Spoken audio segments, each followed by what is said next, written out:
hordoftoota Madda Miidiyaa akkuma armaan dura sagantaalee adda addaa qopheessaa turretti har'a sagantaa qophii addaa qabadhee isiniif dhiyaadheen jira.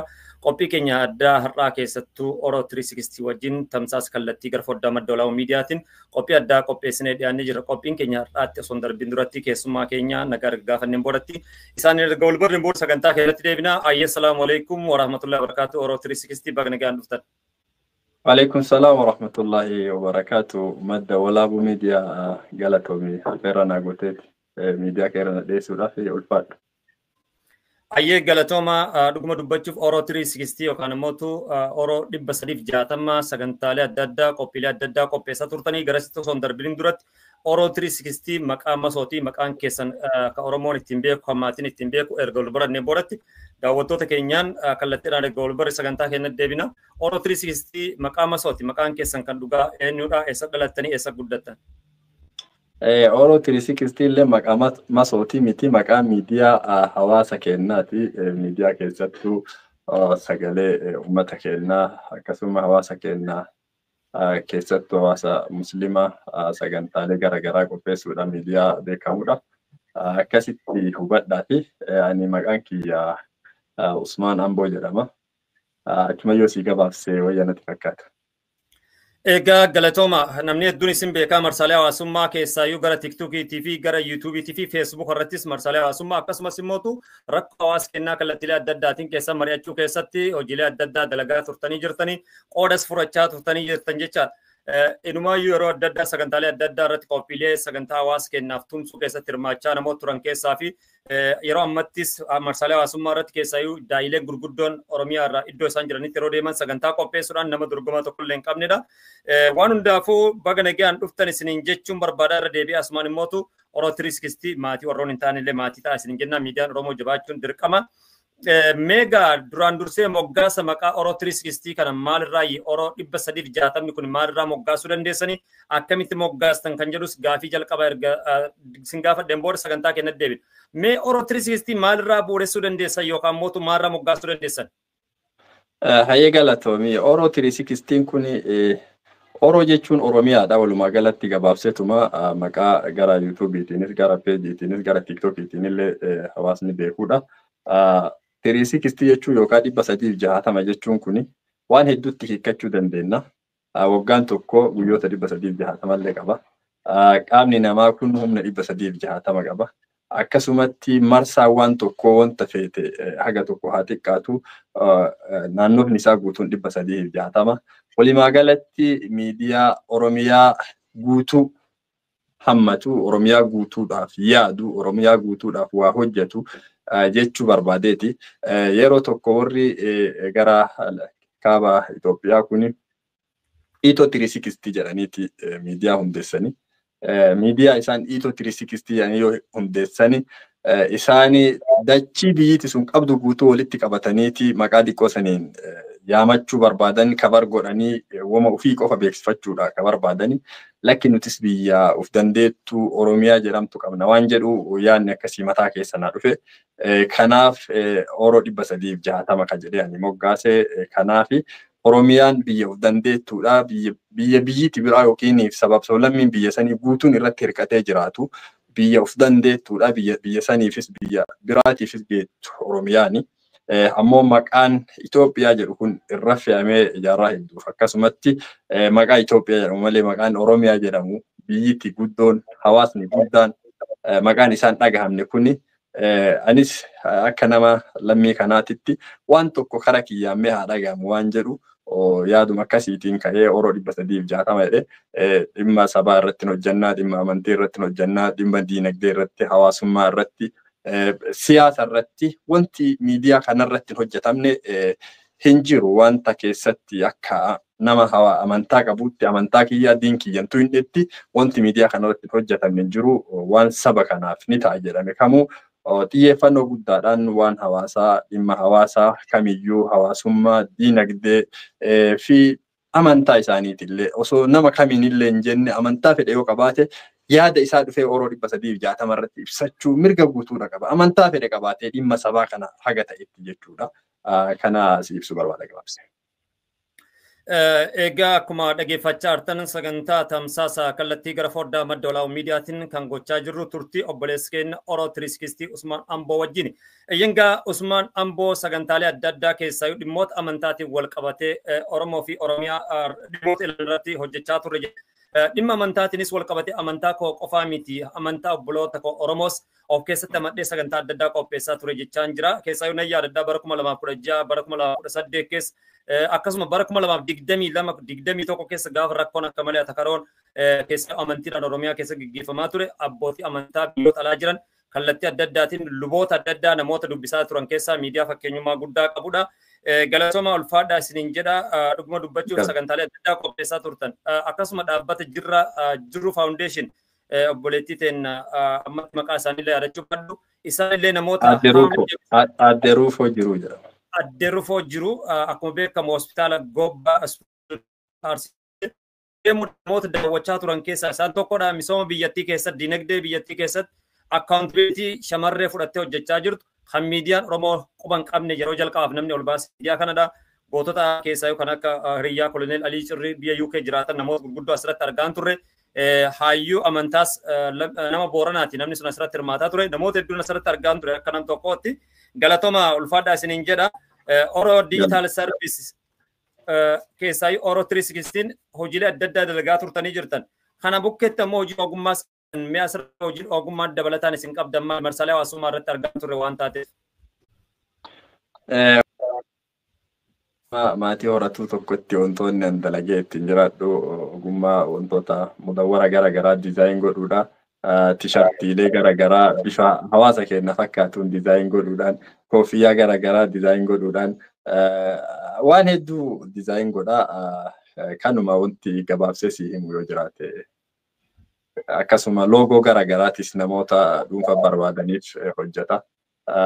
Ogummaa haga tokko ogummaa sooshaal miidiyaa kan haga tokko nin qaba. Kanuma irratti hirkachuudhaan wantoota garaagaraa dizaayin godhaa. Yeroo ayyaanni hawaasaa iidni uumamni jiru mudawwara qopheessuudhaan yeroo kaanis tishartii waan garaagaraa kanneen hojjetuudhaan jiru inni kiyyaallee akkasumatti oofa jechuudha. Galatooma mee hojiilee ogummaa keessaayyuu madda olaa'uu miidiyaalee namoota kallattii adda addaatiin yeroo rakkoon qunnamutti hojii teeknikaatiin gargaaraa ture keessaa adda dureedhaan isini inumaayyuu akkan jabaadhu namni na jabeessee jabaadhu nan jechaa ture keessaa nam tokkodha. Koomentii wayii argeen ture dhiyeenya kana gara peejii keessaniitiin jechaadha. Abdul App maaf nuuf hin qopheessine nama isin jala jiru dagattanii kan jedhu yaadni adda addaa darbe. Mee waa'ee Abdurraa dubbanne ammoo gara sitti deebina. Abdul App naannoo tokko jirtan miidiyaa keessan irratti carraan arganne moo gootanii fi jirtan moo asumaan daawwattoota keenya argaa dabarsina waan taateef. Lakki Abduun akka Geetaachoo Asaffaati inni fooddaa ofii isaatiin malee fooddaa nama biraatiin gadi bahuu hin fedhu. Akkasuma bira kun waan nama biraa dubbannu. Ayyee galatooma maamiltoonni keenyas kan daawwachaa jirtan gaafii keessan irra dhaabbannee isinii gaafadheen jira. Deebii of duratti ammoo sagantaa of duratti hedduu qabannee dhufna jedheetii yaada. Oroo Digital Oroo 316 akkuma argitan seenaalee adda addaa qopheessaa ture. Sagantaa keenyatti har'a isin deebisnaa kallattiidhaan. Hojiilee dinagdee gara weebsaayitiin qabdammoo telegiraamaan qabdammoo akkamii meembarsii gara telegiraamaatiin qabdanii akkamitti hojii keessan kana piroomoot gootan gara feesbuukaa qofaan immoo miseensa keessan irratti sheer gootan immoo weebsaayitii qabdamme. Weebsaayitii hin qabu garuu Googil qaba. Googil biizinasiitu jira. Googil biizinasii gubbaa yoo sarchi godhan namni hundiyyuu uffannaa aadaa Oromoo Usmaan Amboo yoo jettee waan an hojjedhu guutuu achirraa argachuu dandeetta. Haala gabaabaadhaan wantootni an hojjedhu achi gubbatti argama. Ayyee galatooma ulfaadhaa gara Googiliitiin kallattiidhaan sarchi gootanii argachuu dandeessanii. Kallattiidhaan sagantaa keenya irratti deebina. Oroo 316 fuudhanii jiranii bultii ijaarratanii jiranii kan jedhanis koomentiin jira. Mee akkamii bultii ijaarrattanii sarreefillee dubbattanii jirtanii koomentii namaan arge waan taateef tiktuukii irratti numaayyuu marsaalee hawaasummaa irratti namoonni hedduu waa'ee keessa yeroo dubbatantu ture. Mee akkamii dhimmi kun dhuguma dubbachuudha bultii ijaarrattan na fakkaata. Ammaa fi takkattiin qabaa sadiitu na hafa gara of duraati.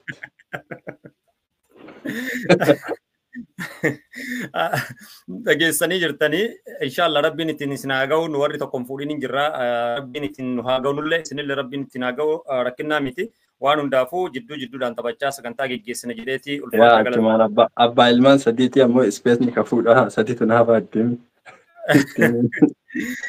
Ayyee galatooma. Ulfaadhaa mi'a asirratti dhuguma dubbachuudhaaf yeroo ammaa kana akkuma beekamu dijitaal miidiyaan hedduu murteessaadha. Oromoon marsaalee hawaasummaa haala fayyadama sooshaal miidiyaatiin wal qabatee tarree sooshaal miidiyaa irratti sadarkaa akkamiirra jirra akkamitti irraa dubbachuu dandeenya. Fakkeenyaaf Oromoon jijjiirama fide moo miidhama fide moo cabiinsi gara sooshaal miidiyaan caale moo faayidaa caale akka sabaatti olaaltan biyya keessa jirtan ammootu biyya waan kana guddatte waan taateef akka Oromootti eessarra jira?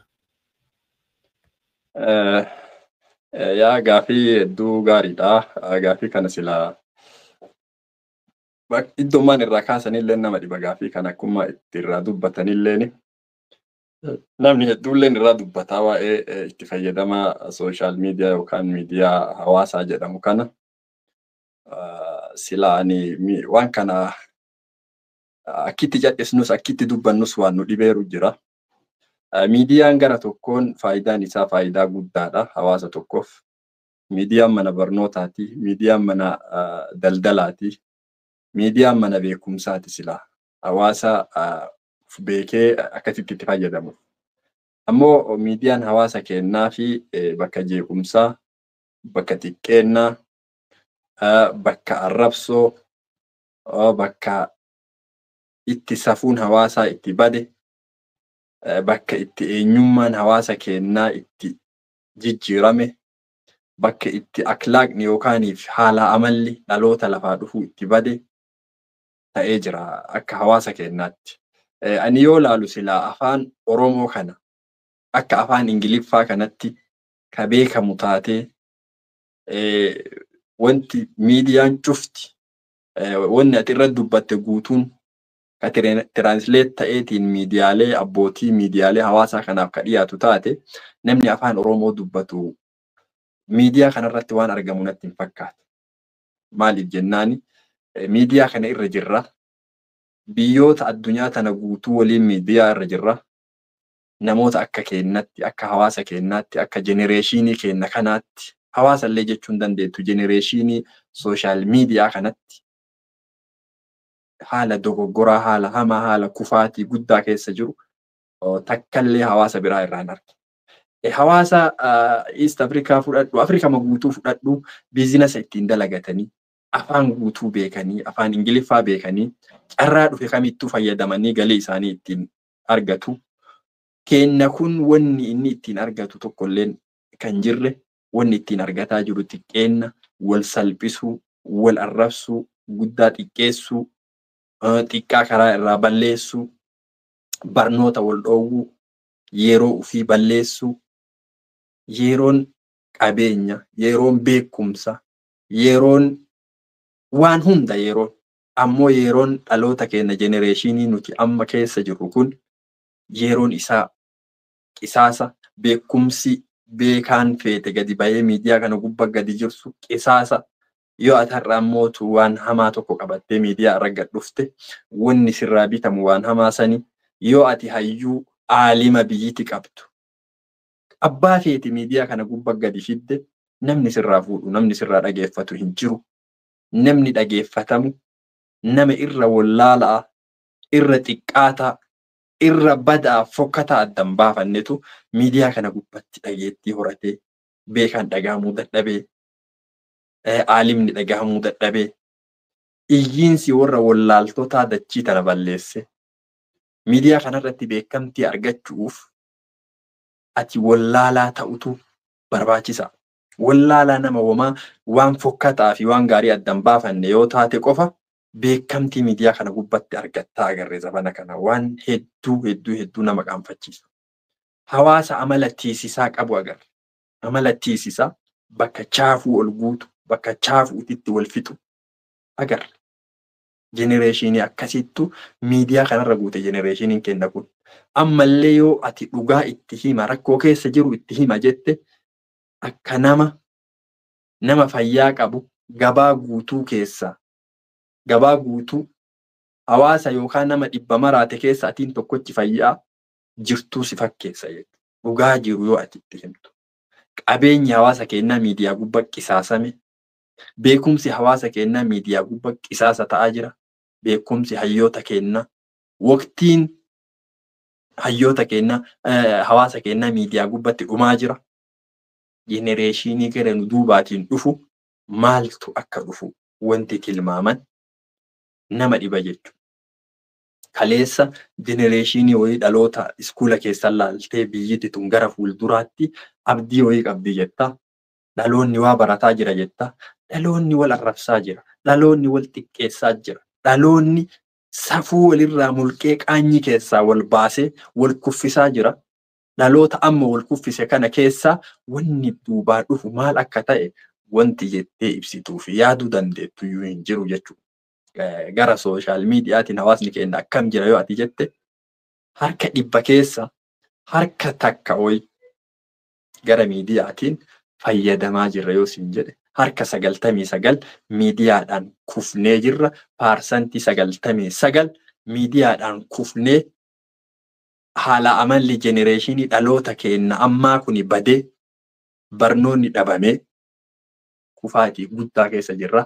Bakka kana keessaa uf laalee dhaloonni uf argee jijjiiramuudha qaba jedha. Haalli sooshaal miidiyaan akka nama tokkootti xiinxalleetiin natti mul'atu argu kana ufii kiyyaa haga nama waan tokko waan hawaasaa waan gaarii hojjedhaa waan hawaasni kiyya silaa itti fayyadamuu qaba hojjedha jedhee uf yaaduu tokkotti atardha nama xiqqeessu badii dalagu sharafa hawaasa isaa balleessu safuu hawaasa isaa balleessu taatee yoo miidiyaa kanarra gadi baate boruu iftaanitti beekamtii argatte yuutuubii bantu nama 100 subscribe si godha tiktokii nama 500 follow si godha miliyoona follow si godha feesbuukiin akkasii nama 170 miliyoona laalama yoo atardha ulamaa hawaasni kun qabu miidiyaa gubbaa fitte waan silaa ilmi jedhan waraabdee hawaasa kanaa dhiyeessite namni si dhageeffatu hin jiru. Namni si dhageeffatu namni sirraa bitatu. Ajandaa rakashaa waliin guuttee yoo ati ammootu waanuma uumame mara jala fiiddee salphina namaa jala fiiddee heebii namaa jala fiiddee miidiyaa kanaaf yoo ati dhiyeessite akka gaarii sirraa bitama jechuudha. Kuni kufaatii hawaasni keenya miidiyaa gubbatti kufeen keessaa qabxii jalqabaati. Kana keessaa yoo hin baane hawaasni keenya kabadii namaa barbaadee horii itti kafalee miidiyaa irra fidus, ka intala namaa salphisee miidiyaa irra fidus, ka santaa'ee daawwatus, ka kana promote godhus, ka kana share godhus, ka kana irraa dubbatus hundi isaa goolii tokko keessa jiran, kubbaayyaa tokko keessa jira hundi isaa. Kanaafi bakki akka hawaasaatitti nuti miidiyaa gubbatti jirru bakka kanaan wanni natti mul'atu wanni an jechuu danda'u. Egaa akkuma dhageeffachaa jirtan sagantaan kun wal wajjin ta'iinsa madda walaabuu miidiyaa fi Oromoo 360 keessummaa godhannee yookaan immoo keessummaallee miti obboleessi yeroo dheeraa waa'ee dhimma Oromoo fi Oromiyaa irratti wajjin mari'achaa turredha. Dhuguma dubbachuudhaaf akkuma isaan jedhan yeroo ammaa kanatti Oromoon marsaalee hawaasummaa irratti haalli irra jiru parsantii tokko yoo guddate waan gaarii irratti bobba'aa jiran kan jedhu yaadnu dabarsanii jirani. Akkasumas immoo yeroo ammaa kana beekamtii warri argachaa jiru warroota saba kanaaf yookaan immoo hawaasaaf yookaan amantaadhaaf waan gaarii dalagan osoo hin taane warroota aadaa duudhaa cabsaniitiin uummata Oromoo qaansaa jiraniif waltajjii addunyaa irratti saaxilaa jirantu floorsii akkasuma immoo daawwannaas carraa argachee jiraachaa jira. Dhimmoota kanaan wal qabatee maaltu furmaata duuba Oromoo 360 mee dhimmicha kanaaf Oromoon maal gochuu qaba abbootiin amantaas ta'e yookaan immoo warroonnummaan baratan jenne maal gochuu qaban asirratti? Yaa galatoomii akka furmaataatti wanni ani hin jira furmaanni uummata kanaaf hin jira jedhee ani yaadu. Miidiyaan akkuma mana barnootaati jenne gara barnootaatti. Wanti dogoggora hamaa akkanaa kana nama hojjechiisu wallaala malee wanni biraan jiru. Wallaalummatu itti jira namoonni badii gurguddaa miidiyaa kanarra dalagaa jiran.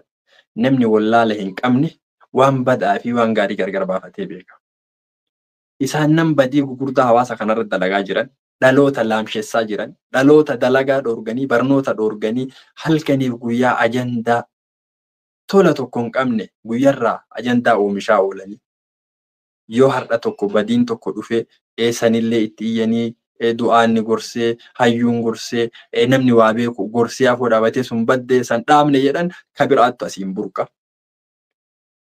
Dhukkuba addaa tokko dhaloota kana keessatti rabbiin uume keessa ajandaa fokkataa uumuu dandeettii akkasii isaanii kenna. Dandeettiin sun maalirraa madda? Wallaalarraa madda. guyyarraa jibbiinsi hayyuun dubbii hojii isaanii kana jibbu jibbiinsi aalimni biyyatti qabdu hojii isaanii kanarraa maganfatu akka dhaloota kana balleessaa jiru sonatti mul'ata. Maaliif yeroo hedduu hawaasa kana keessatti namoota dhugaattu miidhama. Qabsaayaa dhugaattu miidhama. Hayyoonni diinii dhugaadhaan hawaasa kana gatta'anii barsiisantu miidhame. Qabsaayota dhugaattu hawaasa kana keessa miidhame. Wanni qabsoo akka qabsootti illee hawaasni kenna itti barakaa dhabe keessaan waan arge keessa. Qabsaayaan dhugaa itti miidhama, itti kasaara, itti du'a, itti hidhama hattoonni ni milkaa'u. Akkasuma ammallee hawaasni kenna namoonni hawaasni kenna milkeessaa jiran warra jireenya hawaasa kanaa jenereeshinii hawaasa kanaa balleessaa jiru milkeessutti jira hawaasni kenna. Maaliidhaan milkeessaa jira yoo ati jette tokkoffaa ka jala deemee foloogu, ka jala deemee isa dhageeffatu. Halkanii guyyaa bakka taa'etti bakka ka'etti waa'ee namoota badii dalaguu kana ka haasayaa jiru hawaasa kenna. Isin tokkoffaan furmaanni namoota badii akkanaa kana dalagan namuu irraa maganfachuu, gurra irraa qabachuu, waan isaan hojjetan jala deemanii dhageeffachuu dhiisu. Foloo isaan godhuu dhiisu. Gaafa kana wanni isaan dalagaa yoo irraa bitamuu baatte ufuma hawaasa keessa gad deebi'u. Lama, namoota kana jala deemanii dhageeffatan. Namoota yoo namni tokko gadi ba'ee badii dalagu, badii namaaf dhiyeessu, waan fokkataa namaaf dhiyeessu, jala deemee nama 100,000, 20,000, 30,000 dhageeffatu kana du'aanni hawaasni qabu, hayyuun hawaasni qabu gadi ba'eeti hadiisaaf qur'aanaan itti himuu danda'uudha qaba. Jala deemanii tokko tokkoon ebaluun keenya dhageettii argate, ebaluun keenya beekamtii qaba, har'a akka nu godha, miidiyaa isaatiin akkana nu haa godhu, waliin rakkachuun barbaachisaa. Tokko ebaluun kuni karaa kamirra dhufee beekamtii argatee ilaalamuudha qaba. Maaltuyyuu nama maraa badii dalaysiisaa jira, kakaleessa hawaasa zollomee, nama dhuunfaa zollomee, dubartii namaa xiqqeessee, badii hawaasa kanarra dalagee hayyuu kaan mataa gaggara galchee kaan arrabsee kaan boollaa baasee nama 500,000 600,000 miliyoona foloo argate ebaluun keenya dhageettii qabaa ebaluun keenya beeka jedheeti hayyuun kasheekaallee dhufeeti akkana nuu godhi miidiyaa kee irra akkana nuu godhi ka biraa maaf sidhii saree akka isaa sanitti guddatee akka ati isa kadhattu fedha. Akka ati iddoo isaa kennituuf badii dalagee guddachuudha qabaata. Kanaafi nama badii dalagee guddate, badii dalagee dhageettii horate, akkuma badii isaa dhageette sanii gurra irraa qabate. Akkuma badii isaa dhageette sanii irraa fagaadhu. Yoo dandeettee jijjiirtee namatti isa deebisuu dandeette, itti dhiyaadhu gorsii dhiyeessii hawaasa keessatti deebisii hojii hawaasaa irratti haa bobba'u. Hawaasa isaatiif faayidaa haa buusu. Sanirraan jijjiiramu harbaallee kana, kamsaallee kana, jum'aallee inni nama biraati yeroo cufa dhageettii inni namoota ashara bakka maraa walitti harate badaa beeki namu bada hordofa beeki kan wanni ati beeku qabaattu nama badii dalagu namni hordofu namu badaa akka isaa akka ta'e beeki. Kanaaf namoota badaa inni walitti qabate san waliin achuma dhiisi. Yoo uf beeke jalaa haa dacha'u, yoo uf hin beekne walumaan haa badu. Fayyaalessa biraa isa faana balleessuuf yoo atiin gudda, atiin beeka, atiin sheeka siin jedhan dhadhee isa namoota akkasii san jala teette kabiraallee ka akkasii oomishutti jirtaa beeki. Maal ebaluunuu maal godhan? Ebaluunuu kun jaluma ta'anii kadhataan jiranii. Ani yoo badii fedhe dalage abbaa fedhe kokkee irraa muree miidiyaa irra dhiyeessee foloo ittiin argadhe boru yoo nama 500,000 miliyoona argadhe dhageetti argadhe namuu hayyuun biyyaa aalimni biyyaa beekaan kamuu na jala hiriiree na kadhata jedheeti ufamanii badii dalaga jechuun. Kanaaf karaa ittiin sooshaal miidiyaa inni harkaa qabate san dijitaal miidiyaa waan fedhe haa ta'u fedhe satalaayitii irraa jiraatu. Badii dalagee inni ittiin dhageetti argate san badii isaa san waliin akkasitti dhiisuun baay'ee barbaachisaa. Furmaanni guddaan tokkochi kana. Egaa galatooma arjooma yaadaa kan nu arjooman sagantaa keessummaa keenyaa irratti keessaayyuu sagantaa marii marsaalee hawaasummaa irratti cabiinsa Oromoo akka Oromootti dhaqqabee fi akkasuma yaada hubannoo irra dhaabbachuudhaan kan nu qodan Oro 360 gara YouTube channel isaaniitti sagantaalee adda addaa qopheessaa turanii ammas qopheessaa jiranii keessaayyuu yeroo ammaa kanatti akkuma isin jechaa turtan yeroo ammaa kanatti namoonni nama arrabsanis yookaan immoo tuqee Oromoo abaaran hayyuu Oromoo xiqqeessan abbootii amantaa xiqqeessan hedduun isaanii yeroodhaa yerootti beekamtii gurguddaa argachaa jiranii beekamtiin kun ammoo bu'uura barnootaa kan taane haaluma haasawa tokko tokkoon namni itti bohaaruudhaaf deemee beekumsa isaanii kennee jira. Dhuguma dubbachuudhaaf namoonni silaa sabaaf waa dalagan amantaadhaaf waa dalagan biyyaaf waa dalagan sabni jala hiriiruu danda'u wantoota kanaaf karaa irraa maqaa jiranii namni kaayoo qabu mul'atu namni kaayoo hin qabne yeroo ammaa kanatti mul'ataa jira. Taateleen kunniin marsaalee hawaasummaa keessaa naannoo dirree tiktookii irratti argaa jirra jechaadha. Armaan dura waan hin taajjabee jira keessaa dhimmoota gargaarsa hawaasaatiin wal qabatee komiin tokko yeroo geggeeffamaa ture giiftiin kenninaa keessaa yoo akka danda'ameen akkaawuntiidhaan mallaqa galchaa kan jiru isin dabalatee namoonni hedduun anallee dabalatee waan kana dubbachaa turre dhimma sanii wal qabatee komiin adda addaa ka'aa ture mee asirratti yaada maaltu isin mudate yeroo sanitti? Yaa aniin akka dhuunfaa kiyyaatti waan itti amanu mormeeti ture. Mormii anarraa ka'e saniin illee namoonni hedduulleen namoonni hubatan natti dabalamanii jirani. Ani egaa namoota waan kana geggeessaa jiran keessaanis gaafadhee nama narraa dubbatu dhabe gastii isaanitti ergadhes namoota na jalaa fuudhan eega dhabe viidiyoo magabaabduu waraabee seenaa giiftii kana hawaasaaf ibse. Seenaa giiftii yoo jennu fakkeenyaaf ati leenca tokko bittee yoo nama tokkoof ka kennitu taate yoo xiqqaate $350 baaftee namaa kennita. Namicha san bira ka ga'u $140 haga $150. Kasaaraan jidduu kana keessa jiru $200 nama hawaasa isaa gargaaruuf baasii sanitti hin oolle hawaasa gargaarame sanitti hin oolle jidduu tanatti kaampaanii dhaabbata TikTokiitiif galee jechuudha. Kuni maaf ta'a? Maaf qabeenya hawaasa keenyaa qisaas goonaa? Dhageettii qabnutti fayyadamnee akkuma giiftiin guurru kana maaliidhaaf hawaasa keenyarraa kaashimaan guurree akkaawuntiitti hin galchine? Yoo namni na argaafillee miidiyaa san gubbatti balu akkana kennee ka kennu taate waan inni kenne san takka takkaan miidiyaa gubbatti maxxansinaaf. Maaf karaa kanaan hawaasan deeggarre? Maaliidhaaf qabeenya qisaasa qabeenyaatiin taphanna waan jedhu yaada kana dhiyeesse. Yaada sanirratti hedduu mormii garaagaraa ofaa turanii ammoo namuu yaadni akka dhugaa ta'e sirriitti beeka. Sirriitti. Ifaan ifattis bakka deeggarsi godhamu sanitti illee dhaqee maqaa kiyyaan leencata kan kenninaa birrii 10,000 hawaasaaf kennaadhe ofii kiyyaa kophaa kiyyaa akka ta'utti mormaati ture. Ammoo booda sunilleen dhaabatee hawaasni kennalleen akkasittillee haga danda'e namuyyuu gargaaree qisaasni godhame kun wanni ta'e martuu sun bira dabarre. Sunillee seenaa taatee dabarti jechuudha. Kanaaf wantoonni dogoggorri akkanaa kuni hawaasa keessatti maqaa hawaasaatiin hojjetamuu qabudha. Yoo sanillee ejjannoon kaasaa turre sun ammallee ejjannoo akka dhuunfaa kiyyaatti ejjannoo kiyya karaa giiftiitiin hawaasa dhiisi nama dhuunfaa osoo gargaaramuu baatee irra filadhaa. Yoo ka 100 argatu taate karaa giiftii saniitiin namni 50 argate nagaan hagal. Kanuma jira. Galatooma ulfaadhaa keessaayyuu dhuguma dubbachuudhaaf yeroo sanitti gargaarsi overlaappii dhufee ture hawaasa keenya sirkaa hawaasa keenya wallaggaa boorana rakkooleen gurguddoo wal duraa duubaan dhufte silaa kaleenca tokkoof bitamu sun baankii 3 irratti yookaan mootu mallaqa istireetii osoo galchanii nama 3 kutaa 3 bakka rakkoon galte kana 3 gargaaruu danda'an kan jedhu yaada namni hedduun dubbachaa ture. Galatooma ulfaadhaa dhimma kanas waan kaafneef seenaadha. Seenaa darbe tokko ammoo ture deebinee yaadachuun riiviyuu gatuun dirqama waan taateef ulfaadhaa isin jira. Mee amman tanatti dhimmi giiftii wal qabatee xiqqoo si harca'insi mul'atee jira. Miirri kaleessaa sun ni jira moo hin jiru? Amman tanatti marsaalee hawaasummaa TikTok irratti waliin turre kaleessallee miirri kaleessaa sun jira? Silaasa warra wanni gaafatta ture warra geemara gaafachuu turte waan kana durallee giiftii sanillee namni nuu kennullee hin jiru. Nuti hojii hawaasaa hojjennu irratti du'aata dhiyeessii nama hawaasni jiru sun jira haadhaan tanatti akka taajjabaa sagantaalee hawaasaaf qopheessinu san irratti namni nuyyuu namuma qalbiin isaa naga qabdutu waan bakka nagaa taa'a.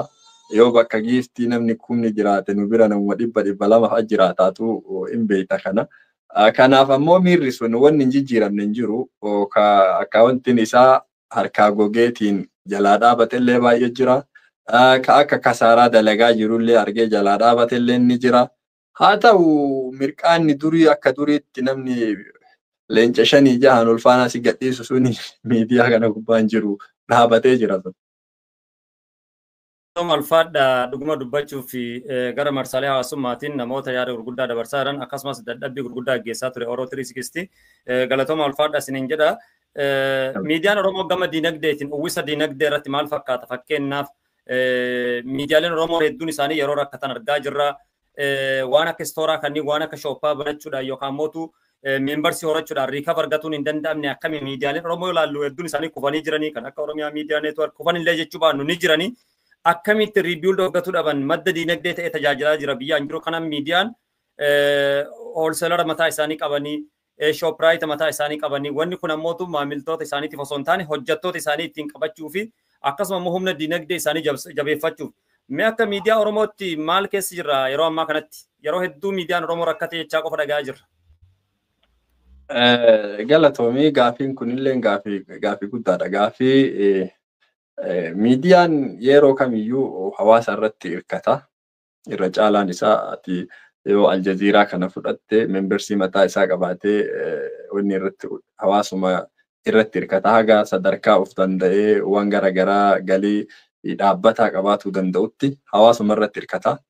Ammoo yoo manaajimentii sirrii manaajimentii gaarii qabaatee jedhe miidiyaan fakkeenyaaf akka OMN miidiyaa yeroo gabaabdutti hirkattummaa hawaasaa jalaa bahuu qabaatutu haala garaagaraatiin ilaa ammaa rakkannee kufnee waliin qabnu jedhamaa jira. Silaa miidiyaan akka OMN sadarkaa guddatti ce'uu danda'uudha akka qabu.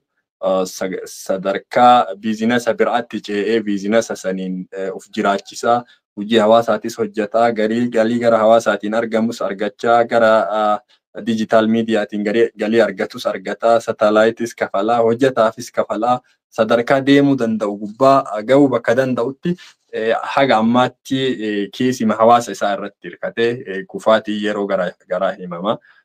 Kun ammootu miidiyaaleen akka hedduun durallee ka qabnu digital miidiyaa hedduun satellaayitii gubbaa baay'ee mul'atanii OMNs ka satellaayitii gubbaa jiru sababa garaagaraatiin rakkoo satellaayitii kafaluu dadhabuutiin irraa bu'uu danda'a. Kana ammoo jalaa bayuudhaaf miidiyaaleen Oromoo yeroo hunda dhuufuu irra yeroo takkatti alba'uu wayya akka jedhan san itti ciniinnatee biizinasa mataa isaa gad dhaabatee maaf siistama ijaaramee ofii isaatiif sochoosu tokko maan taane biildingii wayii bitatee biildingii san kireessuudhaan galii mataa isaa akka argatu biizinasa socho'aa wayiis qabaatee biizinasa kanaanis galii mataa isaa akka argatu. Garasittis xiyyeeffatanii biyya keessatti yeroo gara biyyaa galan san laffiin garaagaraa akka Shaashamannettis bakka garaagaraattis lafti kennamaafii ture.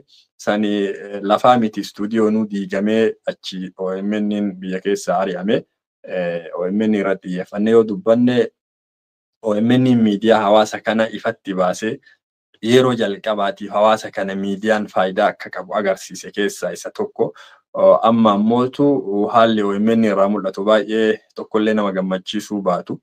Yoo danda'ame OMN akka humna duraa sanitti deebi'ee hawaasnis miidiyaa ofii jabeeffatee miidiyaa kana gara humna guddatti ceesifachuun baay'ee barbaachisaadha jedhee yaada. Taanii gara miidiyaaleen heddummeessutti xiyyeeffatu jira. Ka qabu jabeeffachuu caalaa Oromoon wal morkatti seenee anilleen miidiyaa mataa kiyyaa banadhaa akkasuma Amadis ka mataa isaa banataa hundinuu digital miidiyaa bira dabruu hin danda'u. Digital miidiyaan ammootu irra caalatti hawaasa kennamee beekama biyyoota garaagaraa keessa jiru fayyaduu danda'a malee hawaasni biyya keessa daataa qabaatee waayifaa gaa intarneetii gaa qabaatee akkasitti dhaggeeffachuu hin danda'u.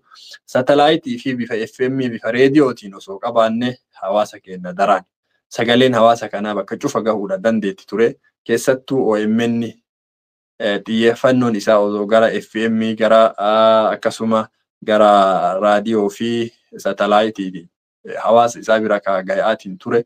Sagantaaleen sun deebi'ee akka itti fufu hawaasni isaa jabeeffachuu qaba jedhee yaada. Anis nama digital miidiyaa irratti hojii dhuunfaa akka natti mul'ateen humna qabuun hojjettu miidiyaa irraa galiin guddaan argamee nama jiraachisu hin jiru jedheetiin gabaabsuu barbaada. Galatooma ulfaadhaa yaada nu kennitanii fi sagantaa tamsaas kallattii gara foddaa madda walaawwitiin kan isin biraan gaa jiru turtii dargaggeessa gameessa Oro 360 Usmaan Amboo wajjin dabarsaa jirudha. Dhuguma dubbachuuf marsaalee hawaasummaa irratti Oromoon maal fakkaataa fi akkasuma immoo ga'een diijitaal maarketingii yookaan immoo diijitaal sooshaal miidiyaan qabuu fi ga'umsa hawaasni keenya keessa garsiisaa jiruu fi taatelee armaan duraarraa maal barachuu qabnaa fi of duratti immoo maal taana kan jiru wajjin mari'achaa jirra. Sagantaalee kana of duratti haala danda'ameen anis keessummaa isaanii ta'uudhaan wal utubaa miidiyaalee biraas alliyaansii uummanni haala wajjin hojjennu ni jira. Galatoomaa isiniin jedha warroonni nu dhaggeeffachaa jirtan. Dhuguma dubbachuudhaaf mee amman tanatti Oro 360 ga'umsa kaleessaa irra jirtan irraa xiqqoosii dubatti deebuun ni mul'ata. Haala jireenyaatti ulfaachuun isaa nan beeka. Maalirraa sababbiin kaleessa irraa bakka kaleessaa irraa dubatti deebuu keessaniif sababbii ta'e? Dhugaadha. Namni haguma danda'u waa hojjeta. Namni gaafa humna ho'aa yeroo jalqabaatiin hojiilee garaagaraa jalqabduu fi akkitti ati deemtu siisteemas jijjiirachuu dandeetta.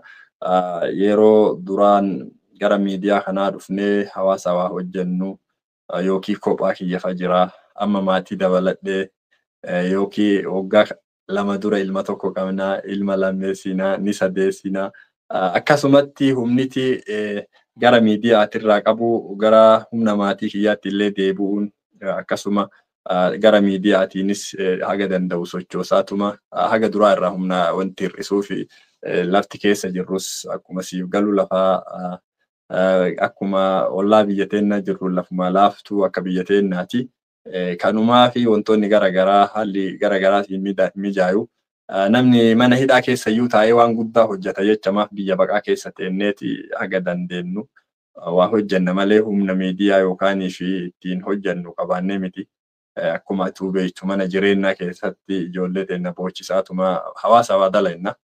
Akkasumatti bira dabarra malee wanti haala mijaa'aa eeggatte waa dalaguu hin dandeettu waan jedhuu fi akkasumatti haguma osuma nu ulfaatu madiimna. Akkasuma meebii akka isin yaaddanitti isinitti xiqqaate wanti dalaynu. Xiqqaachoo osoo hin taane miidiyaa kaleessa hayyoota hedduu mul'isaa turtanii fakkeenyaaf adde Rufoofa miidiyaaleen Oromoo kan hin dubbifne nama dadhabbii gurguddaa mul'isaa ture. Hawaasni komandoo keessatti waa beekamaa fi gamasitti nama waan gurguddaa dalagaa turedha. Isaan sanillee miidiyaa baasaa ture keessaa tokko mee dhuguma dubbachuudhaaf Oro 360 maal ta'e jedhanii namoonni kaleessa isin affeeraa turtan yookaan mootu iyyaafannaan faan iyyaafannaa namoota adda addaatiin isin godhame jira maal taatan kan jedhu yookaan mootu Oromoon kaleessa dubbisaa turtan namoonni isin dubbisan akka mudannootti wanni qabdan. Oromoon amala isaaniititti nama dhabame iyyaafattu kama jiru waliin uf dura yaati. Ka duuba hafee baay'ee eeguun kun wanni jechuun baay'een jiru. Maaliidhaaf mul'anne ammootu anis bifa xiqqoo jijjiiree miidiyaa kiyyaa ofii kiyyaarra dhiyaachuu caalaa hayyoota garaagaraa hayyoota amantaa irratti xiyyeeffadheeti irra caalatti gara ittiin banaa qabnu keessaa gara hayyoota amantaa kanarratti hedduu keessattuu hayyoota keenya amantaa islaamaa ulamaa hedduutu awwaalamee gaafa isaan du'an qofa maqaa isaanii dhageenyutu jira. Hedduu haga danda'etti namoota asiif dura hawaasa keenyaaf seenaalee gurguddaa hojjetan bifa gara diiniitiin waan guddaa hojjetan kanneen irratti xiyyeeffadhe. Akkasuma ammaan tanallee namoota akkuma ati kaafte nama akka adde Rufoo jiru hawaasaaf waan gurguddaa hojjetu jala bu'ee sagantaalee isaanii san qarqaaruudhaan hamilee ta'uuniif waan isaan hojjetan san akka hawaasni dhagahutti dhaadheessuudhaan ittuma jira. Kaani ammootu haalli jireenyaa hedduun eeyyamnee kanumarratti lallaafadhe yoo ta'e malee ittuma jira dhuguma dubbachuudhaaf haga danda'u tokko hima dhiibaa jira. Taani haga rabbi nu halaafisu ammoo akka miidiyaatittis humna biraa akkuma dhuunfaa kiyyaatti bilbila harkaa kiyya qabuudhaan hojiilee hojjedha malee wanti ani miidiyaadhaaf qopheeffadhee akkasii istuudiyoo itti banadhee kaameraa kompiitaraa waan garaagaraa guuttadhee miti kan hojjedhu bilbiluma harkaa takkatti qabuun hojiilee hawaasatti mul'atu kana hojjedha. Egaa galatooma wantichi waan kana isin gaafadheef dadhabdanii karatti abdii kutattanii haftaniif osoo hin taane ga'umsa kaleessaarraa bakka kaleessaarraa xiqqoo isii dubatti deebi'uun ni mul'ata. Sababbiin kana fide immoo haala jireenyaati biyya keessa jirrus jirtanis biyyuma Afrikaa keessa ollaa biyya keenyaati. Ida'amuun maatii ammoo yeroodhaa yerootti qaala'insa jireenyaatiin wal qabatee akkasuma wantoota hedduu jira. Kanuma hawaasni haa baruu fi Usmaan jira, Oro 360 hin jira, Hamleen Kaleessaas keessa jirti. Chaalenjii jireenyaattu gara duubaatti nu deebise jechaa yaadnu dabarsanii rangalatoma ulfaadha. Mee dhuguma dubbachuuf keessaayyuu Oro 360 adda rufoo irra deddeebitanii sagantaa qopheessaa turtan. Adda rufoo mee akkamitti ibsitan shamarree dhuguma dubbachuuf doktora hedduu qabna hawaasni si komandoo Profeesara doktoroota hedduu qabna. Isaan keessa namoonni gadi fageenyaan hawaasaa hojjechaa jiran kan argee jira akka namni dhuunfaatti isaan ture mee akkam ture adda rufoo akkamitti ibsitan Oro 360? Galatoomii waan jettu duri dubartoonni teenna beektaa intalaafuu intalaa dhiira garii intaraa jetti. Adda rufoon dhugaa dubbachuudhaa fi hojii boonsaa hojii jechaan ibsuun namatti ulfaatu hojjetaati turanii gannaa sadeeni dabran kana keessatti. Yeroo jalqabaatiif akkuma yaadattan meeshaalee barnootaa kompiitara dabalatee kitaabilee garaagaraa biyyatti galchanii dhalootaaf hiruu turanii baadiyyaa lafa ofiitti dhalatanii fi naannawa ollaa dhaloota isaanii guutuu jechuudha. Akkasumatti itti aansanii meeshaalee fayyaa jedhanii furtuu fayyaa jedhanii meeshaa hagana hin jedhamne konteenara hedduu hawaasa kennaaf dodolaa, hasaasaa, hadaabbaa haga hospitaala Baalee Goobbaa madda walaabuu kan jedhamu kana cufa sababa ta'uudhaan nama yeroo jalqabaatiif hawaasa kennaa obboleeyyan teenna warra itti humbannaa warra akka Dr. Nuraddiin Suleefas isaan irraa fakkeenya fudhatanii ol ka'anii konteenarri hedduun maqaa sababa isaaniitiin hawaasa kenna meeshaaleen fayyaa ka rakkoon dubartoonni teenna hawwatiin teenna bakka galchiisanii dayan hin qabne meeshaalee hedduu hawaasa kennaa galchuudhaan nama gahee hagana hin jedhamne baay'ee meeshaa galchuu qofa miti kiisiin isaanii qabeenyi isaanii ittiin hafin humni isaanii beekumsi isaanii ittiin hafin maatiin isaanii ilmaan obboleeyyan isaanii waliin dhalatan kana ragaan yoo weebsaayitii isaanii gubbaa deemtaniitiin ilaaltan obboleeyyan isaanii dabalatee akkuma maatiititti jechuudha. Maatiin suni hiriiranii doolara akkumaan baasaa amma ganda ofii itti dhalatan keessatti Haruunxee keessatti kiliinika bareedaa ijaaraa fi jiranii hawaasa isaaniitiif namni biyya namaa keessatti yoo carraa jireenya gaarii argatee hawaasa ofii yaadatee hawaasaaf akkana hojjetu aniin miidiyaa gubbaa jiru yoo isaan hin dubbifne maal godhaa miidiyaa gubbaa jiraadharee wanta jedhuu fi haga danda'u tokkotti isaanillee namaa hedduu gara miidiyaatti aktiivii miti gara miidiyaatti dhiyeessanii yaada isaanii waan irra jiran hawaasa akka ibsan waan isaan dubbachuu hin dandeenyellee ofiillee dubbataa fi akka hawaasni keenyas dammaqee isaan gargaaru hojii isaan hojjetan kana akka hawaasni hubatu kanarratti haga danda'u tokkoon dhiibbaa godhaafii ture. Gara booda kanaanillee yeroo isaan amma kiliinika ijaaraa jiran kanatti hedduu haalli garaagaraa natti ulfaatee hedduu hordofaan hin jiru. Kanuma wanti adda rufoo ittiin ibsu yoo jiraate haadha Oromiyaa yoo jedheen natti fakkaata. Haadha Oromiyaa yoo jedheen baay'ee maqaa isaan fakkaatu jedheetiin yaada. Sababiin waa'ee adda rufoo kaasneef dhuguma dubbachuuf keessaa yoo taatellee hedduu sagantaalee hedduu yeroo qopheessaa turtanitti argaan ture miidiyaalee Oromoo irratti hin garre waan sani. Isaan qofa irratti hin dhaabne biyyuma UK illee kallattiidhaan Ingilaand irraa keessummaa kenna falmattoota kaleessa 1960 lola dhombir gootota baddaa baalee sagantaa irratti deddeebiidhaan qopheessaa turtan. Akkamitti isaan argachuu dandeessan imala gootota iyyaafannaa irratti sagantaa ilaalaan ture. Mee akkam ture dhuguma dubbachuu sochiisii komandoo keessa godhamaa ture miidiyaa jabaa Oro 360 ka ummanni keenya hedduun illee quba qabu garuu ammootu hanga deddeemamuu qabuun hin deemamne jechuun danda'a. Gootota baalees barbaaddanii fidaa turtan akkam ture taatee suni Oro 360? Yaa dhugaadha namoota dhuguma hawaasa kanaaf qabsoo dhugaa qabsoo haqaa godhaa turanii amma hawaasnis quba isaan hin qabne paartiileen siyaasaa Oromoo warri hadhaa qabsoo asii hin geenne jedhee maal jedhullee quba isaan hin qabne hedduu isaanii warra seenaan isaanii nuti dhageettiidhaan malee silaa warri silaa isaan beeku osoo irraa dubbate baay'ee bareedaadha. Warra akkasii sana ammootu carraan naa godhee argadhee nama muraasa tokko tokko dubbisaatiin ture keessattuu Koloneel Haji Aliyyi Umar ammallee UK jiran rabbi fayyaa isaanii haa kennu. Nama yeroo kamuu nama tuffanne wayitaatiin dubbisuu ni barbaadde si jalaa dubbatan akkasuma ammaan tanas hawaasa isaaniitiif dhukkubsatan rakkoon buqqaatii hawaasa keenyaa isaan yaachisu beela'uun hawaasa keenyaa isaan yaachisu yeroo cufa haga ammaa sa'atii ammaa kanatti onnee fi ilaalchi isaan qaban hedduu tokko ufii kan keetiyyuu si tuffachiisu. Namoota akkasiisan argattee carraan dubbisuu yoo argame carraan ofirra dabarsan tokkolleen jiru hedduu itti dhiyaatan illee hojiin dubbisaaniin bilbilaa fi hedduu tokko nama akkaan jaaladhuu fi rabbiin umrii isaan haa dheeressu. Haaluma saniin isaan illee dubbisaa ture namoota garaagaraa warra akka obboleessa Jaalmagarsaa Barii obbo Kananii isaan Kanaadaa jiran isaan illee amma Ugaandaa waliin turre nama garaagaraatiin barbaadee hedduu dhukkubsataallee turanii warra akka Habtaamuu Lammuufallee yoo san Kanaadaa jiranii akka dubbisanis haala mijeessee fi wal dubbisiisee booda hiriirlee argatanii amma isaanillee gara Kanaadaa jiran dhukkubsataatti turan Ugaandaa waliin turre wayita isaanillee Ugaandaa jira. Namoota hedduu haga danda'u tokkoon nama qabsoo Oromoo kana keessa miidhama guddaa qabu.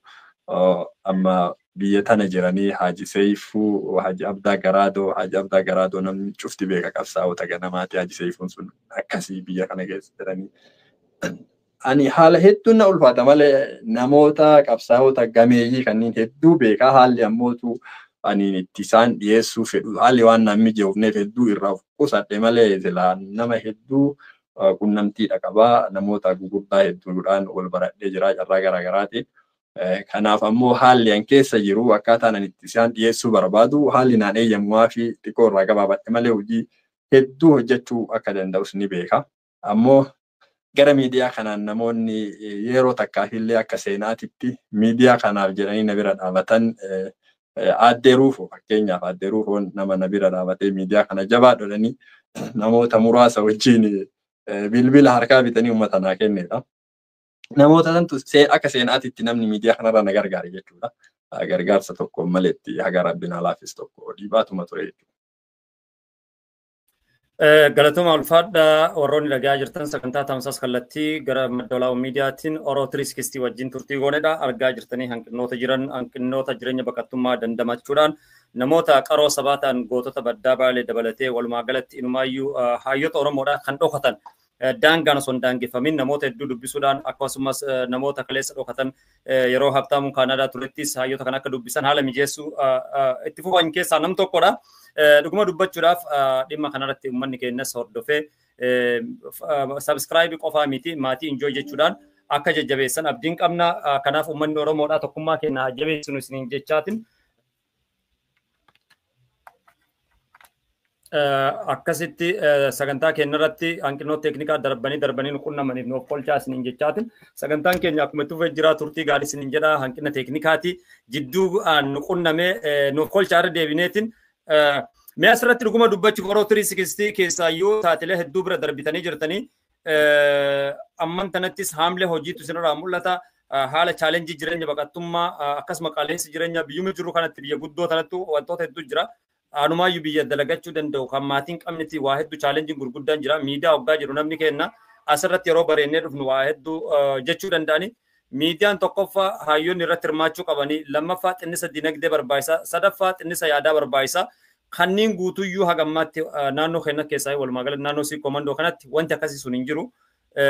Maatii enjoy jechuun jira membarsii yoo guddate $5 kafaluu $10 kafaluun namni dhibba yoo akkas namaa seene waan tokko jijjiiruun jira. Exersaayisii wanti akkasiin godhamne hubannoo akkasii kan akkamitti hubachiisuu dandeenya uummanni keenya hubannoo bakka sani rakkoo qaba namni $10 membarsii yoo seene miidiyaan kun jabaachuu danda'a. Tooftaa uummanni ittiin dandamataa jiru keessaa kanadha. Wantoota akka isaan of jalaa qabdanii meetarii enjoy jechuudhaan isin jabeessuu keessatti membarsiidhaan. Membarsii nama naaf ta'e tokko keessaa namni an arge tokko sima tokkocha arge aga hubattee akka goote na fakkaata nam tokkollee ka membarsii naaf ta'u waan tokkollee nagarree anillee takkaallee miidiyaa kana na gargaara akkas jedheellee kadhadhee maal jedhee waan akkasii subscribe na godhaayyuu jechuun xiqqoosi hojii kiyyayyuu amana subscribe haa godhan sumana birraa kunni jedha hojima hojjechuu irratti xiyyeeffadha hojiin ati hojjettu badiis hojjettu seenaadha toltus hojjettu seenaadha waan hojjette san boru addunyaattis akirattis takki ittiin galatoonfatta, ittiin galatoonfamta, takki ittiin qeeqamta, takki azaaba ittiin gubatta, takki jannata ittiin seenta. Waan ati addunyaa tanarratti dalaydee anamma waggaa 5 yoo xiqqaate hojii addan cinne hojii miidiyaa kanarra yoo atillee ilaalte namiyyuu ilaale hubachuu danda'u hojjedhee jira. Ittiin boona waan hojjedhe san. Ittiin boona yoo namni miiliyoonni tokko hojii an hojjedhe kana laalee jiraate, miiliyoonni tokko hojii man hojjedhe guutuu miiliyoonni tokko yoo laalee jiraate badii waan hin hojjenneef miiliyoona sanirraa an akka ajirii argadhu ni beekama. Galata biraatis dhabu ajiriin takka akka sawaabni wayii akkanaa deemu itti amana. Itti amaneeti gaaf dura itti ka'ullee hawaasa kiyya irratti badii takka hin dalagu ogummaa rabbi naa kenne tanaan waan danda'e hawaasa kanaa gumaachaatiin haga lubbuun tiyya addunyaa tanarra jirtu deema kaayyoo jedhuun itti seene qeeqni garaagaraa sirra jira. Sababa an miidiyaa kana gubbaa jiruuf osoo waan tokkollee wanni tokko hin goone yeroo garaagaraatti wanni garaagaraa maatii makiyya keessallee koomiin garaagaraa ka'uu sababa keetiin akkana godhamaa jirra, sababa keetiin hidhamaa jirra, sababa keetiin wanni garaagaraa dorsinni nurra gayaa. Ani immootu fiigiyya waan murteeffadhee itti seene dhimmi anaatiif jecha namni biraa gaafatamuu hin qabaatu seeratti illee ana waan fedhe waan dalage badii an dalage fanuma gaafatamuu qaba. Rabbi biratti illee nama biratti illee badii an dalage fanummaan gaafatamuudha qaba waan jedhuun ejjennoo kiyyaan hojii hojjedha.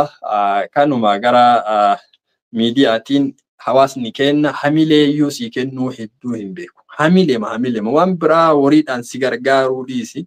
Hamileema jabaadhu siin jechuu hin beeku. Miidiyaa gubbaa si arginaa mi abboo siin jedha. Kun mataan isaa hamilee si tuqa. Jabaadhu waan gaarii jirta. Lakki waan hamaa dalagaa jirta kana qajeelfadhu namni siin jedhe si jajjabeesse. Nama qubaan laakkaamu namoota hojii qaamaan si dhiyaateetiin dadhabbii kan kee kana argutu hojii gaarii jirta hojii akkanaa hojjetaa jirta siin jedha. Kana ammootu hawaasuma keessaa dhalannee yoo nuti ammoo akkana dadhabnee nu argan dhaloota nu duubaan dhufu hamilee kennuu ni baratanii nuti ima dadhabnaa rabbiirraa ni arganna akkanumatti yaaduun bareedaa falmata. Egaa kan dhaggeeffachaa turtan sagantaa turtii obboleessa keenya Oroo 360 wajjin ta'uudhaan gara foddaa madda olaanoo miidiyaatiin kan isin biraan gahaa turredha. Eeyyingaa anis qopheessaa sagantichaa falmataa roorooti. Sagantaa keenya gara goolabuutti dhiyaannee jirra. Warroonni kallattiilee adda addaatiin meembarsii yookaan immoo maatii ta'uu dandeessan kallattiidhaan YouTube chaanaalii isaanii jala waggaadhaan enjoy fayyadu jira. Namoonni kallattii adda addaatiin keessaayyuu obboleeyyan kennaa namoonni wal beeynu hedduu jira. Namni kun nama dadhabeedhaa dhugaa dubbachuudhaaf manguddoota keenya baasuu keessatti hayyoota keenya baasuu keessatti waa'ee uummata keenyaa sagalee ta'uu keessatti keessaa naannoo keenya irratti miidiyaan tokkollee hin jiru. Miidiyaalee hojjetaa turan keessaa isa tokkodha. Meembarsii ta'uun isin hin miidhu. Meembarsii ta'uun ammootu waan tokko fi tarii maayikii jira. Har'an tana onlaayinii namni maayikii takka bitee fide maayikii takkitti ergeef waan tokko jechaadha. Seenaadhaa fi mallaqa hin barbaadu namni amman tanatti meeshaalee tokko oodiyoo kan ittiin waraabatu jira. Kaamera jira. Waan tokko irratti wal utubanii yoo wal jabeessan gaariidha. Akkasumas sooftuweeriin appideetii barbaada. Sooftuweerii kanatti yoo appideetii gootaniif wal jabeessan gaariidha. Asumaan immoo an akka maddoolaabuutti maddoolaabuu miidiyaa irratti sooftuweerii asumaan waadaa isin eegalaa irratti hojjetachuu dandeessanii irratti dabarfachuu dandeessanii alliyaansii miidiyaa Oromoo jiraachuu danda'u qaba. Kun waan guddaa miti. Waan danda'u namni wal utuba. Oroo 360 ulfaadhaa galatoomaa mee asumaan ergaan dargaggoota keenyaa dabarsitan yoo jiraate keessaayyuu biyyaa baqachuun yeroo ammaa kana heddummaatee jira. Ijoollee ganna 12 biyyaa ba'aa jira. Godaannisni gurguddaan dhufaa jira. Kanaan wal qabatee dargaggoota keenyaa ergaan dabarsitan yoo jiraate.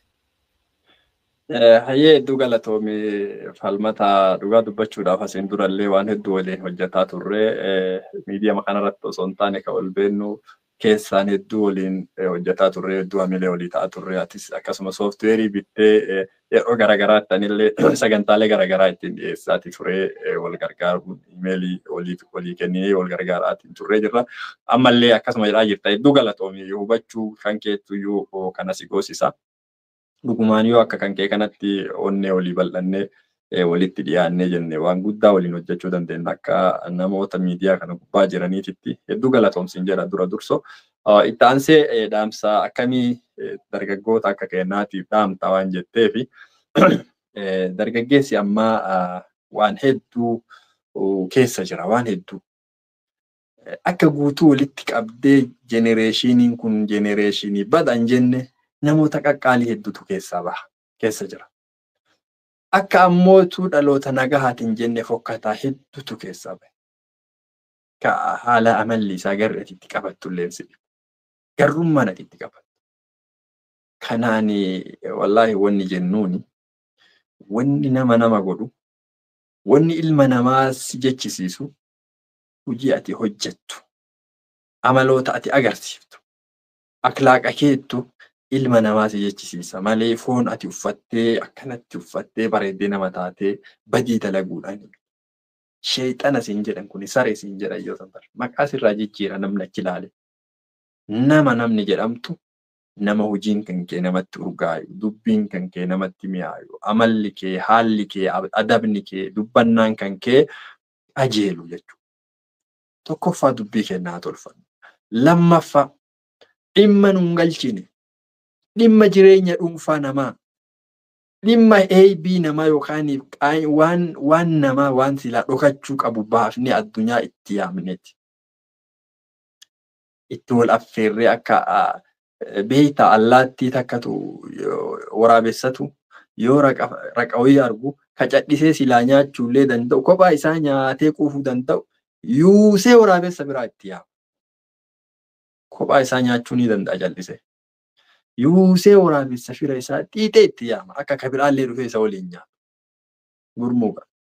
Amma dhaloonni ammaa kuni dhaloota badii yoo argu akkasitti itti yuusee itti wal waamu xiixee koottaa jedhee dachii mara facaase.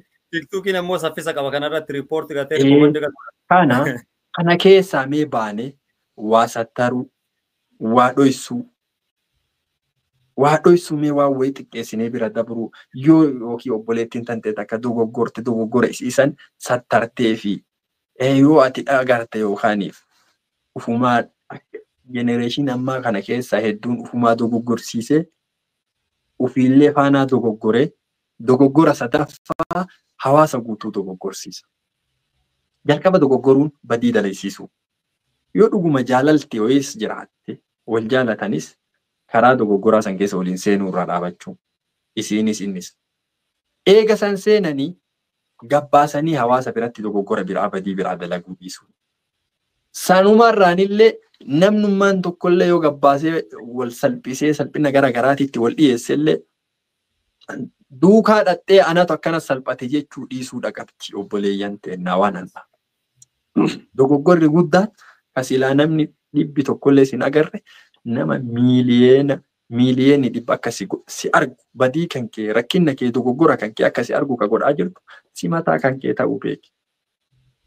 Namni tokko si dogoggorsiisee viidiyoo si waraabsisee maal si jedhee yoo miidiyaa kana gubbaa akka si dhiise faanaa dhayitee ana akkana na godhan ebaluutti akkana na godhe yoo ati jettu namni dura sin beeknes si barate maatiin kan kee ka quban si hin qabnes quba si qaabaate si waliin salphate si waliin qaanfate jechuudha. Kanaaf akkuma gaaf duraa dhoksatti badii dalaytee nama tokko waliin ati hima dhokadhu miidiyaa irraa achumaan hafi jireenya kee itti fufii jechuu ni barbaada. Kabiraa warra jenereeshinii warra dhiiraa kanaan. Namni silaa icciitiin isaa dogoggorri isaa gadi ba'e achumaan miidiyaa irraa dhokateetuma jireenya ofii itti fufu. Keessattuu ijoollee dubaraa yoo isiin hadhanii qaaba hidhattee jireenya isii guutuu jiraatte namni isiin tun taphadii akkasii dalagdi tana isii beeku tokkollee ni jiru. Dogoggora guddaa intala ebaluuti ani akkanaa warra akkanaa jettee miidiyaa irra baatee of himtee dogoggora sadaffaa arfaffaa dogoggorti jechuudha. Kanaaf dhiifama. Kanaafuu warri dhiiraa durayyuu wanni dogoggora keessa nama buusu wallaala jennee jirra. Wallaala irraa waa barachuudhaan bahanii manni barnootaa bakka ati ciiftu siree tantee gubbatti barachuu dandeetta. Siree tee gubbatti wanni ati barattee ammootuu dogoggora wallaalaa kana keessaa si baasu diini islaamaa baratte.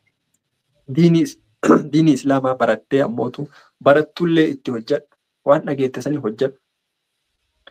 Ibaadaa kadala iddoo ati ka salaattu salaanni kan kee ka zulmii namaa irraa sin dhoorgine ka obboleessa sattaruu sin barsiifne wannummaan ati salaataa hartuu hin jiru kana beeki. Ibaadaan ati dalagaa hartuu hin jiru. Dhiifama. Ibaadaan ati dalagaa jirtu iyyuu hin jiru ati beeki kana. Ibaadaan ati dalaydu yoo badii irraa ka sin dhoorgine taate heebii namaa akka sattartu sin qajeelchine taate wama takka kantuma addunyaa tanarratti ifaajuu jirta.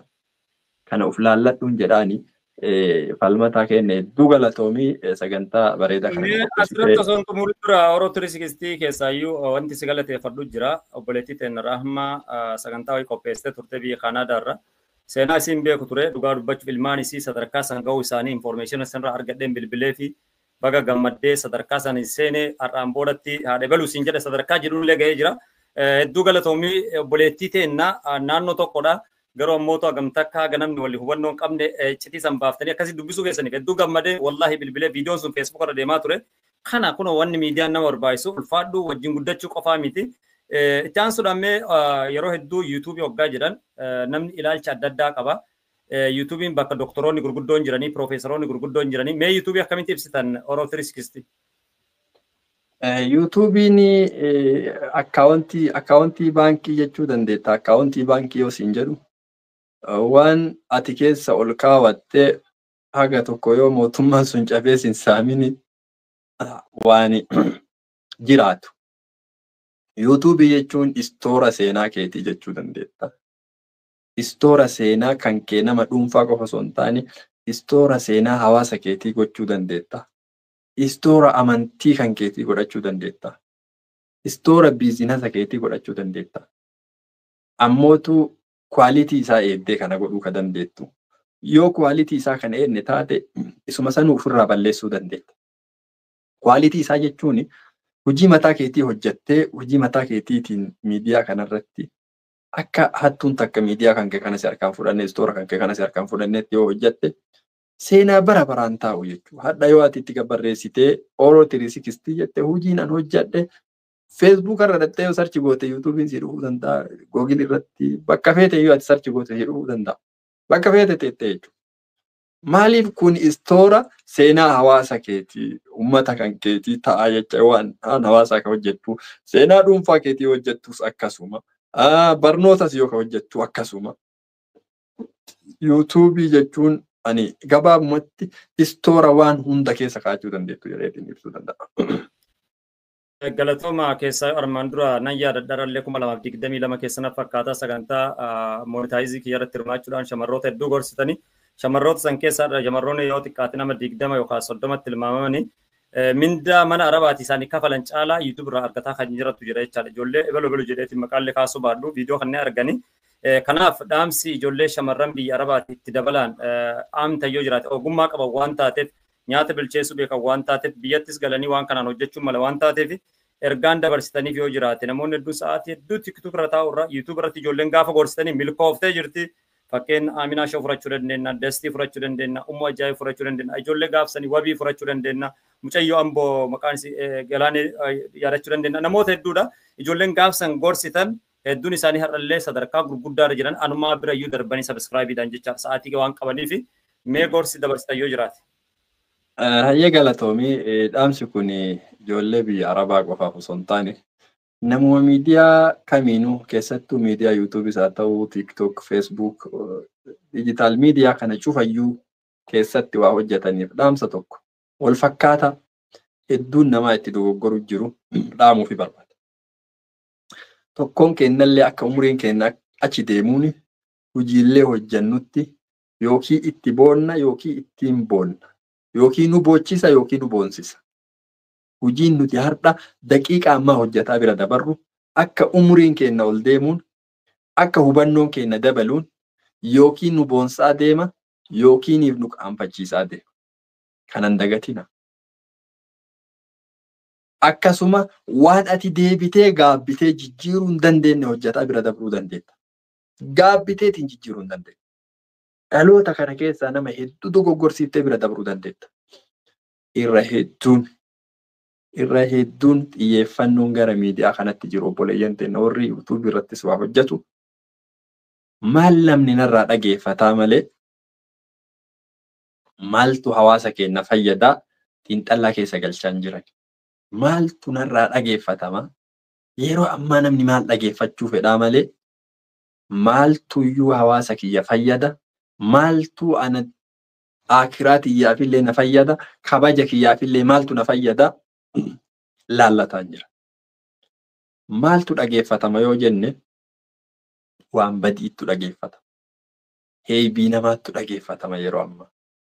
irra caalaan heebii akkasii irratti xiyyeeffatanii hojjetu akka jiran. Kanaafuu wanni an dhaamuu fi tokkoffaa dunyaan ati achirraa argattullee dunyaa haraam ta'uu hin dagatin. YouTube kasii kafalu hojii ati hojjette kana laaleet adsii achirra gasii dhiisee kaampaaniin garaagaraa beeksisa achirra hojjetateeti mallaqa sii kafala. Mallaqni ati irraa YouTube irraa argattu haraama ka ta'uu danda'u akka ulamaa'ii yeroo garaagaraatti himan. Maali beektanii ammaan tana wanti argaa jirru warroota misteeka gurguddaa dalagan namni kun faawulee erga dalageen boodatti namni sadaffaa third person tanii nama afuriitti wal harkaa fuudhanii waan kana marsaalee hawaasummaa irra kukkutaa jiranii. Akka amantaatti silaa ustaazonni ulamaan gurguddoon dhufanii waan kana mari'achuu danda'anii duratti nu qopheessan jedhee yaada. Mee as biratti dhuguma dubbachuudhaaf waan kanarratti yaada bal'aa nu kenna. Yaa sanirraa wanti an jedhaa jiru fakkeenyaa fi badii TikTok irratti dalagamtu ta'a akka achirraa waraabaniiti gara miidiyaa YouTube'itti gara Facebook'itti facaasuudhaan hawaasa gara TikTok illee oduu hin qabne gurraan ga'uudhaan badii nuti irra jiru jechuudha. Facaasuun irraa gaafatamta. Lammata ofii keetii haga dalagaatuma deemtuun waan kana yeroo ati koontirool godhuu hin dandeenye turre. Koontirool godhuu hin dandeenye. Namni biraallee YouTube kan kee irraa fuudhee facaasa. Namuu YouTube'n guddifachuuf wanni inni daldalu kun gabaa qoronteetii fi gabaa sukkaaraa yookiin gabaa shonkooraa jechuu dandeetta. Tokko asumatti waan mi'aayaa shonkooraa uumamaa kan lafaa bahee gurgurata. Kun ammoo waan haraamaa sunillee lafumaan bahee asumaan qorontee gurgurata. Dubbiin sooshaal miidiyaa kun akkana. Waan haraamaa jechuudha. Kanaafi waan kanarraa ufeennee aga dandeenyu yoo ogummaa qabaatte ogummaa ati qabdu san magaalatti baasii gurguradhu. Ta nyaata dalaguu feetu nyaata bifa dalagii obboleeyyan ta'e barsiisi. Feetu ta huccuu dhiquu beektu huccuu dhiqiitii obboleeyyan ta'e barsiisi. Ta rifeensa tolchuu dandeettu rifeensa tolchitu san yoo karaa ittiin fakkeenyaaf karaa itti shari'aa kan keessa jalaan cabsineen wantoota ittiin tolchitu sanis yoo taate barsiisi. Ogummaa qabdurraa hawaasa keetii qoodii barsiisi. Ammoo hojiilee ittiin dhageettii argadhaa ittiin mallaqa argadha jennee nuti guyyaarraa hojjennu keessa hojiin nuti hojjechuu jirru irra caalaan xiyyeeffannoon obboleeyyan keenya miidiyaa kana gubbatti argaa jirru xiyyeeffannoon burjaajessii fi waan namni hadhaan tana itti qaanfatu ittiin dubbachuu yoo hin dandeenye guuranii sooshaal miidiyaan ol guutanii feetu kuma 100 qabaadhu 500 qabaadhu. Ajandaa ati jala deemtu akka hawaasa kee miidhaa jiru beeki. Ajandaa dubbatamuu hin qabne fuutee ati dhageetti qabdu yoo hawaasa akka facaaftu taate hawaasa biraan kageettu taate waan dubbatamuu yoo hin qabne fuutee sadarkaa itti kennite yoo ati ol baaftu waan silaa ukkaamsuu qaban laalu ukkaamsuu qaban fuutee atadha yoo aalimni tokko gadi bayeetiin hawaasa kana gorsu san fuutee kan facaafne dhageetti qabdu. Kan jaahilli tokko gadi bayee asii hawaasa arrabsu eebal baraa dhaqqa kana tolchitee bareechiftee idiit gootee fi akka namni biraa qajeela dhageeffatuutti ka facaaftuuf taate irraa gaafatamta seenaafis itti gaabbita itti qaanfattas kanuma jedhaan kanuma dhaama dhaloota. Egaa tokko lama jechuudhaan wal duraa duubaan sagantaa kan isin biraan gaa turre an gara madda walaabuu miidiyaatiin akkasuma Usmaan Amboo Oroo 360 wajjin ta'uudhaan sagantaa addaa qopheessine turre keessa imala marsaalee hawaasummaa irratti jiru jechaadha. Of duratti inshallah sagantaa odeessaalee miidiyaa jedhu gara Oroo 360 nu eeggadhaa jedha anis gara isin hirmaadhe nama biraas dabalannee sagantaa adda addaa isaanis kan qopheessan ta'a asuma nu badda. Warroonni maatii ta'uu barbaadan subscribe qofaa miti enjoy jechuudhaan doolaara takka yookaan doolaara 2 doolaara 5 akkasitti membersii jabaachuu dandeessanii ulfaadhaa isiniin jedha waan sa'aatii keessan aarsaa gootanii sa'aatii kanaan nurratti hirmaattanii galatoomaa isiniin jedha waan hundaaf Oroo 360 ulfaadhaa galatoomaa. Ayyee galatoomii madda walaabuu miidiyaa atiif jabaadhu hojii hawaasa keetii akka gaariitti murannoodhaan hojjettaa irra caalatta ammootu kubbaa kana jaalatta. Kubbaa caalaa seenaa hawaasa keetii namoota gurguddaa hawaasa keetii akkasuma karaa dandeetteen xiyyeeffadhu. Kubbaallee waan namni ammaan tana enjoy godhee bira dabaru. Dhugumatti sagantaa ofii keetiillee boru yoo ilaaltu ittiin bohaartu hojiilee boonsaa hojjetee jettee itti gammaddu irratti xiyyeeffadhu. Seenaa hawaasaa irratti osoo hawaasa keenya gama kamiituun miine gama kamiituun dhiibne waan dandeettuun hojjedhu hamilee walii kennaa ogummaa qabnuun wal gargaaraa waliin deemna siin jedhaa galatoomii ulfaadha. Ulfaadhaa galatooma ayyee waan isin jettan hojiirran oolchaa galatooma ulfaadhaa turtii gaarii isin jenna.